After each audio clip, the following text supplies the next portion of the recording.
Bonjour à tous, c'est Laurent Marchand, une nouvelle vidéo sur j'ai appris un truc de dingue. Voilà, j'ai encore appris un truc de dingue par conférence et je vais le partager avec vous. Donc la première conférence, c'est celle de Caroline Dubois, dans le cadre toujours du Sommet mondial de la réussite, j'espère que vous avez compris maintenant. Donc c'est la conférence de Caroline Dubois qui parle de la procrastination. Alors évidemment Caroline c'est une expérience, c'est l'EFT, si vous n'en avez jamais fait, il faut suivre cette conférence pour faire l'expérience de l'EFT une fois. Il se trouve qu'en plus, c'est mon avis personnel, mais je trouve que les rondes parce qu'il y a une routine, avec l'EFT, les rondes de Caroline Dubois sont juste extraordinaires, quoi. Voilà, j'adore, moi personnellement j'adore. Donc voilà. Donc il y a effectivement cette expérience à vivre dans cette conférence. Mais il y a une information que je veux absolument partager avec vous, qui est une technique qu'elle donne. Avant cela, je vais juste faire deux petites minutes, même pas, sur un point qu'elle relève dans sa conférence. Elle liste 14 raisons de procrastiner. 14 raisons de procrastiner. En fait, ce qui est intéressant, hormis le contenu de ces 14 raisons, les 14 raisons en elles-mêmes, c'est simplement le fait qu'il y en ait 14. Ce qui est intéressant à se dire, c'est quand on est procrastinateur, quand on remet au lendemain les choses qu'on doit faire maintenant, ce qui est intéressant de remarquer, c'est qu'il y a sûrement une raison qui nous concerne plus que celle qu'on croit. C'est-à-dire que quand on parle avec les procrastinateurs, ils pensent tous autour de 2-3 raisons. Et tout le monde se regroupe autour de ces 2-3 raisons-là, évidemment, ils n'ont pas réfléchi plus loin. Et ce qui est intéressant, c'est de se dire que peut-être il y en a une autre, et que quand on écoute ces 14 raisons-là, eh bien, on peut trouver celle qui s'accorde avec notre raison à nous. Et cette information-là peut absolument tout changer, parce que on n'est plus juste en train de se critiquer, en train de se dire, voilà, on n'a pas d'énergie, on n'a pas de foi, on n'a pas de motivation, on n'a pas d'ambition, qui sont les trucs un peu de base, mais vraiment rentrer dans une espèce de recherche beaucoup plus intéressante sur nous-mêmes, simplement parce qu'on touche le point essentiel qui fait que. Et ça, c'est juste génial. Donc, il y en a 14. Allez chercher la vôtre parce qu'elle est forcément listée dans les 14 et ça va vous faire un bien fou. Bon, elle partage une technique pour les procrastinateurs qui est juste absolument géniale. Elle n'est pas géniale parce qu'elle est hyper originale, elle est géniale parce qu'elle est hyper efficace. C'est une méthode qu'elle tient de David Allen qui s'appelle la règle des 2 minutes. En fait, dans la règle des 2 minutes, on a 2 phases. La première phase, c'est de faire tout de suite ce qui prendrait moins de 2 minutes. C'est-à-dire que 2 minutes, c'est pas quelque chose qui nous paraît comme essentiellement long. Et donc ça, on est capable de faire l'action pour ça. Parce qu'on se dit, ça va pas durer longtemps. Le problème de la procrastination, c'est toujours qu'on se dit, oh, les choses, on est déjà épuisé d'avance. Bon, il y a 13 autres raisons, mais on se dit, on est déjà épuisé d'avance. Donc là, on se dit, ça prendra moins de 2 minutes, boum, je le fais maintenant. Donc on fait ce qu'on a à faire. Une lave-vaisselle du jour même, vider la poubelle, trier son courrier, voilà, 2 minutes. On enlève les enveloppes, boum boum, on pose ça et on trie, voilà, 2 minutes. Ça c'est facile à faire. Ça, tous les procrastinateurs du monde, même les pires, peuvent faire quelque chose dont ils savent que ça peut leur prendre moins de 2 minutes. Et ensuite, faire tout ce qui prend moins de 2 minutes pour se motiver. C'est-à-dire que je sais que je ne vais pas avoir besoin d'une demi-journée pour passer à l'action, je sais qu'en 2 minutes, je peux trouver la motivation. Ok? Alors, pourquoi cette technique elle est efficace? Eh bien, elle n'est pas efficace juste parce que c'est le concept des 2 minutes. En fait, c'est parce que ça active un moteur intérieur, le moteur du mouvement. Alors, moi je travaille beaucoup avec ça, par exemple, quand je travaille sur les problèmes de poids, par exemple. Je dis aux gens, ou même d'ailleurs dans le programme de réussite professionnelle, il y a aussi ça. C'est-à-dire qu'on se met en activité, mais par exemple, on fait du sport, mais on ne fait pas du sport pendant 3 heures. On fait du sport pendant 30 secondes. On fait du sport pendant 1 minute.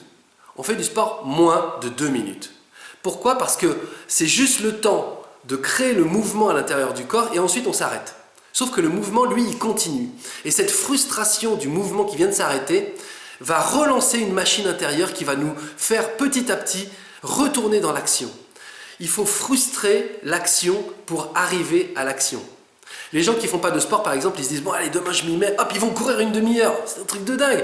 1 demi-heure, au bout de 5 minutes, ils en ont déjà marre, ils vont rentrer, ils vont se dire « Bah, j'arrête de courir 1 demi-heure. » Même s'ils disent à tout le monde « Ouais, je vais aller courir 1 demi-heure, j'irai demain, etc. » Non, non, ils vont juste arrêter parce que c'est trop long. Quand on se met en mouvement, il faut le faire très peu de temps pour frustrer l'action, pour frustrer le mouvement, et pour qu'à l'intérieur, ce générateur se dise « Ah, allez, on y retourne, on y retourne ». Ok? Essayez, vous allez voir, c'est génial. Ensuite, il y a la conférence de Pascal Astier. Alors là, je ne sais pas quoi vous dire. Sublime, peut-être. Voilà. Pascal Astier, c'est l'ambassadeur de Eckhart Tolle en France. C'est un monument sur le discours sur l'instant présent. C'est d'une beauté rare.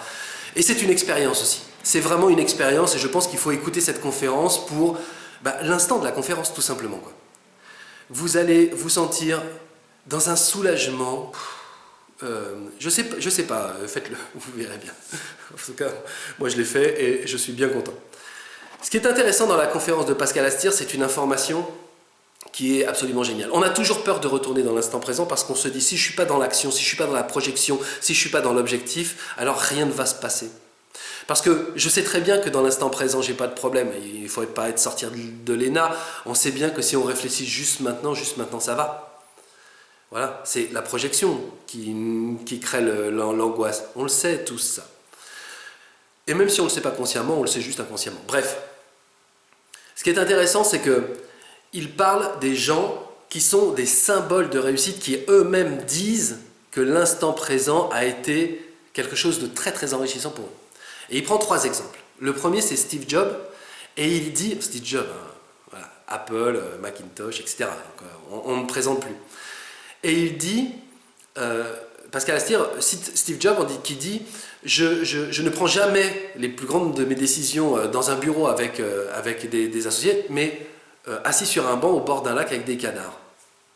C'est intéressant de savoir que ces types qui ont réussi à des échelles qu'on ne peut même pas imaginer, dans lesquelles on ne peut même pas se projeter nous-mêmes, utilisent l'instant présent pour réussir.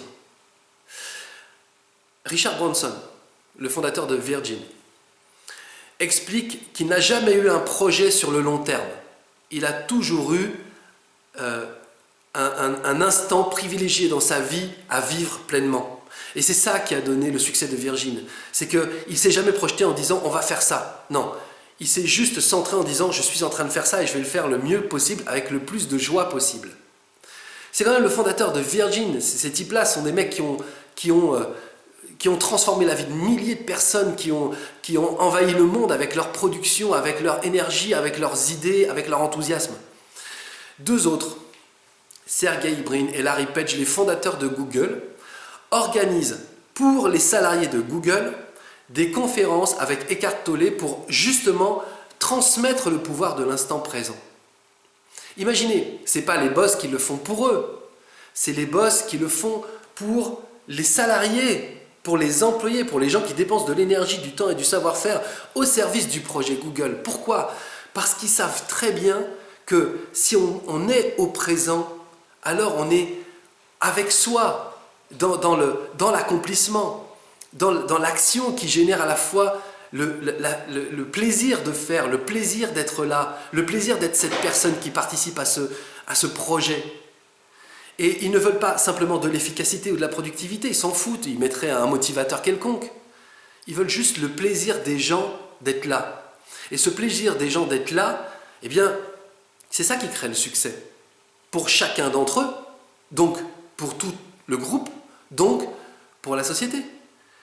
Voilà 3 exemples qui sont vraiment à retenir parce que, voilà, on se dit toujours, si moi je vais dans l'instant présent, je vais rater l'ambition, je vais rater mon action. Non, ces types-là ont réussi et ils s'en servent. L'année passée, dans le sommet en 2012, là, j'ai fait justement une conférence sur le secret qui va transformer votre vie, où je disais aux gens, revenez au présent, revenez maintenant.